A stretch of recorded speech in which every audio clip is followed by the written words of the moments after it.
Delegations from Pyongyang and Washington are expected to have met at the inter-Korean truce village of Panmunjom to fine-tune an agenda for the possible summit. The U.S. is likely trying to clarify the steps the regime should take to denuclearize. Jung-hee sheds light on what might have been discussed between the two sides.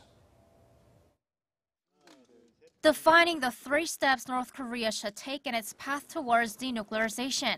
That's what the U.S. delegation that met with North Korea's negotiators at Panmunjom hopes to achieve, according to Washington's former chief North Korean negotiator, Joseph Yoon.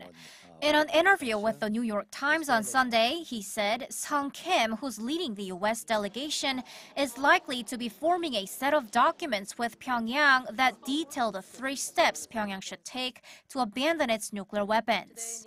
The first is North Korea declaring how far it's willing to go in abandoning the program. The second is deciding how and when Pyongyang will offer an explanation of that process to Washington. And the final step is determining how the U.S. will verify those claims. The U.S. attempts to reach an agreement with North Korea on these 3 steps as part of efforts to make sure that North Korea is sincere about denuclearizing, which is a crucial point to be confirmed before the Kim-Trump summit. But the North Korea-U.S. talks at Panmunjom are expected to deal with another big question from the other side of the table: how Washington will promise North Korea the security of its regime.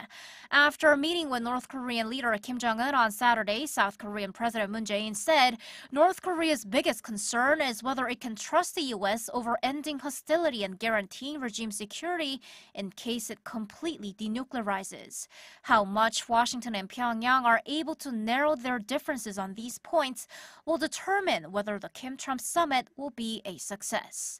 Jung-hee, Arirang News.